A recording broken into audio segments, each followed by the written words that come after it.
सोनारी गांव। यहां मुश्किल से 80-90 घर हैं। शहर से करीब 250 किलोमीटर दूर बसे इस गांव के चारों तरफ घना जंगल है। गांव वाले कहते हैं कि इस जंगल में रात को कुछ ऐसा होता है जिसे देखकर बड़े बड़े बहादुर भी कांप जाते हैं। लेकिन आज इसी जंगल के बारे में बातें कर रहे हैं 3 दोस्त, आयुष, करण और रोहित। सुबह के 8 बजे हैं। हल्की धूप और ठंडी हवा चल रही है। तीनों दोस्त बाबू की चाय की दुकान पर बैठे हैं। सामने पहाड़ियां और दूर तक फैला हुआ घना जंगल नजर आ रहा है। चाय की भाप उड़ रही है और तीनों अपनी अपनी चुस्कियां ले रहे हैं। करण चाय की चुस्की लेते हुए, यार आयुष, तुझे लगता है उस जंगल में सच में कुछ है?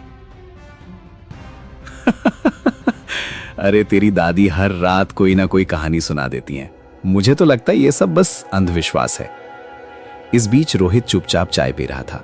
उसने कहा कि सर्दी की सुबह में चाय से बढ़कर कुछ नहीं।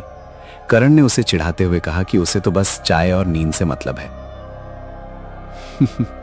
हाँ भाई, मैं मानता हूं मुझे नींद बहुत पसंद है, और समझ ले, जो नींद से प्यार करता है उसकी जिंदगी की आधी समस्याएं खत्म हो जाती हैं। बस कर रोहित, तेरी तो नींद ही नींद है। अगर तुझे सुलाकर कोई पटाखा भी फोड़ दे तब भी तेरी नींद नहीं खुलेगी। तभी रोहित ने एक प्लान बताया। आज रात सबको इसी जंगल में घूमने जाना चाहिए।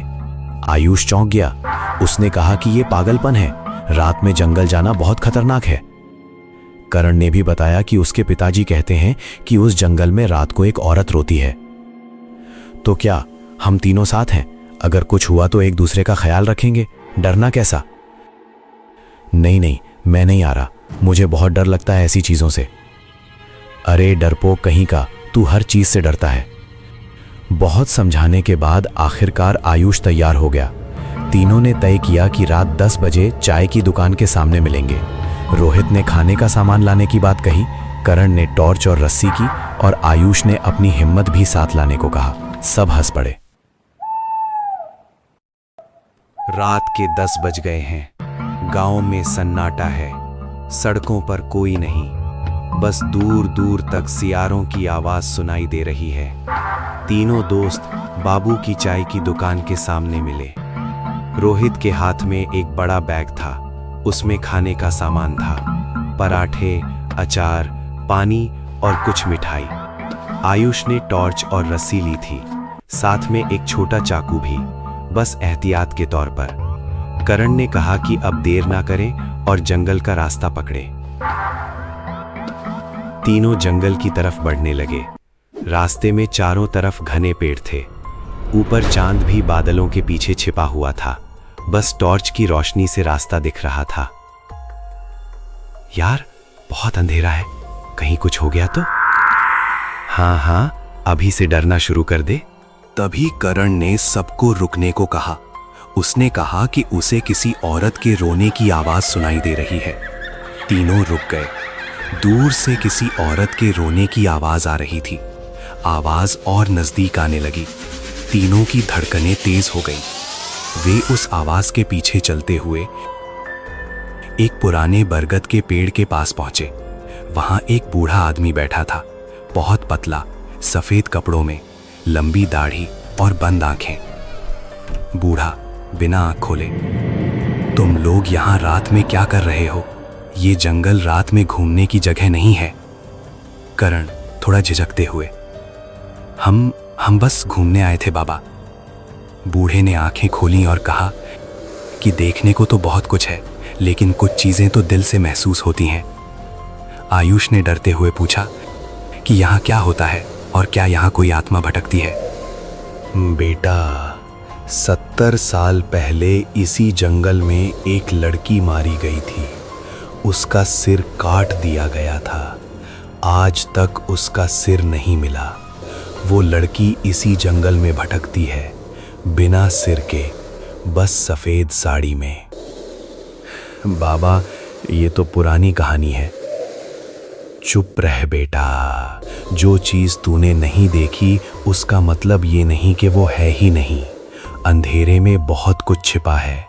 जो रात में इस जंगल में आता है वो उसे देखता है और फिर वापस नहीं आता। करण ने डरते हुए पूछा कि क्या उन्हें वापस जाना चाहिए। बूढ़ा खड़ा हुआ और बोला, अब तुम आ गए हो तो जाकर देखो, लेकिन ये काला धागा अपने हाथ में बांध लो, ये तुम्हारी रक्षा करेगा। आयुष हैरान होकर, ये काला धागा कैसे खतरे को रोकेगा? मुस्कुराते हुए, बेटा, विश्वास ही सबसे बड़ा कवच है। अगर तुम इसे अपनी रक्षा के लिए बांधोगे तो ये तुम्हारी रक्षा करेगा। बस सुबह तक इसे मत उतारना। तीनों ने काला धागा अपने हाथों में बांध लिया और फिर जैसे ही उन्होंने आंख झपकी, बूढ़ा गायब हो गया, जैसे हवा हो गया। तीनों हैरान रह गए। रोहित कांप गया और बोला कि बूढ़ा कैसे गायब हो गया। करण ने कहा कि ये सब ठीक नहीं लग रहा और चलो वापस चले। लेकिन आयुष ने कहा कि अब आ ही गए हैं तो आगे बढ़ते हैं। तीनों जंगल में और अंदर बढ़ने लगे। चारों तरफ घना अंधेरा, सियारों की चीख और उल्लुओं की आवाज। हवा ऐसी चल रही थी जैसे कोई कराह रहा हो। रोहित घबराते हुए, यार यहां बहुत अजीब लग रहा है, दिल घबरा रहा है। मैंने पहले ही कहा था वापस चलते हैं, पर तुम लोगों ने मेरी एक नहीं सुनी। तभी अचानक टॉर्च बुझ गई। चारों तरफ घोर अंधेरा छा गया। आयुष चीख पड़ा। करण ने कहा कि बैटरी खत्म हो गई होगी, लेकिन रोहित ने कहा कि बैटरी तो नहीं थी। तभी अचानक उन्हें एक डरावनी आवाज सुनाई दी। आवाज, मेरा सिर कहां है? मुझे मेरा सिर दे दो। ये क्या है? कौन है मां? कोई जवाब नहीं मिला। बस वही आवाज और नजदीक आने लगी। मुझे मेरा सिर दे दो, नहीं तो तुम सबको खत्म कर दूंगी। तीनों जान बचाकर भागने लगे। पीछे से आवाज आती रही, मेरा सिर, मेरा सिर। भागते भागते उन्होंने एक पेड़ के पीछे छिपने की कोशिश की। तभी उनकी नजर सामने एक सफेद साड़ी पर पड़ी। उस साड़ी में एक लड़की खड़ी थी, लेकिन सबसे डरावनी बात, उसका सिर नहीं था। भगवान, वो भागो, जल्दी भागो। तीनों फिर से भागने लगे। उनके पीछे वो सिर कटी लड़की उनका पीछा कर रही थी। आवाज और भी डरावनी होती जा रही थी, मेरा सिर दे दो, नहीं तो तुम सब मर जाओगे। भागते भागते वे जंगल से बाहर निकल गए। आगे एक झोपड़ी थी जिसमें रोशनी जल रही थी। वो घर, चलो वहां। तीनों ने झोपड़ी का दरवाजा खटखटाया। अंदर से एक बूढ़ा आदमी निकला। सफेद बाल, झुर्रीदार चेहरा, लेकिन आंखें बहुत तेज। बूढ़ा हैरान होकर, कौन हो तुम लोग? इतनी रात में यहां क्या कर रहे हो? करण डरते डरते, हम जंगल गए थे, वहां एक लड़की है बिना सिर के, वो हमारा पीछा कर रही है। बूढ़े ने तुरंत उन्हें अंदर बुलाया और दरवाजा बंद कर दिया। तीनों अंदर बैठ गए। बूढ़े ने चाय बनाते हुए कहा कि तुमने उसे देख लिया है। फिर उसने पूछा, क्या तुम्हें पता है वो कौन थी? आयुष डरते हुए, नहीं बाबा, हमें तो बस डर लग रहा है। बूढ़े ने बताना शुरू किया, 70 साल पहले इसी जंगल के पास मिर्जापुर गांव था। वहां राधा नाम की एक लड़की रहती थी, बहुत खूबसूरत। उसे मोहन नाम के लड़के से प्यार हो गया। दोनों ने भागकर शादी कर ली। रोहित उत्सुकता से, फिर क्या हुआ? बूढ़े ने गहरी सांस ली और कहा, राधा के पिता को यह बात बहुत बुरी लगी। एक रात उन्होंने अपने आदमियों के साथ राधा को पकड़ लिया। मोहन को बुरी तरह पीटा और राधा को मारकर इसी जंगल में फेंक दिया। उसका सिर काटकर अलग कर दिया ताकि कोई उसे पहचान न सके। तो वो राधा थी? बूढ़े ने कहा कि हाँ, उस दिन से राधा की आत्मा इस जंगल में भटक रही है। वो अपना सिर ढूंढती है और जो भी उसे ढूंढने आता है वो उसी को अपना सिर समझ लेती है और उसे अपने साथ ले जाना चाहती है। तो क्या हम बच सकते हैं बाबा? बूढ़े ने उनके हाथ में काला धागा देखा और पूछा कि ये कहाँ से मिला। रोहित ने बताया कि जंगल में एक बूढ़े आदमी ने दिया था।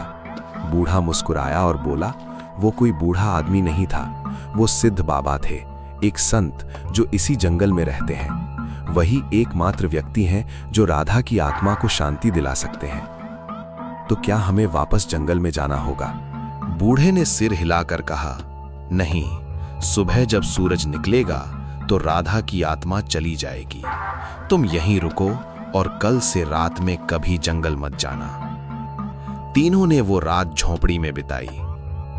सुबह जब सूरज निकला तो उन्होंने देखा कि उनके हाथों से काला धागा गायब था, जैसे कभी था ही नहीं। रोहित हैरान होकर, ये काला धागा कहाँ गया? आयुष राहत की सांस लेते हुए, शायद यही तो रक्षा थी, अब हम सुरक्षित हैं। करण गंभीरता से, यार आज से मैं कभी भी रात को बाहर नहीं निकलूंगा। रोहित शर्म से, भाई मुझसे गलती हो गई, मैंने ही तो जिद की थी। आयुष मुस्कुराते हुए, अब की बार मान गया, अगली बार अगर किसी ने रात को बाहर जाने की बात कही तो मैं उसे घर के अंदर बंद कर दूंगा। तीनों जोर से हंसे, लेकिन उनके दिलों में अब भी उस रात का डर बसा हुआ था। तो दोस्तों, कैसी लगी आपको आज की कहानी जंगल का रहस्य?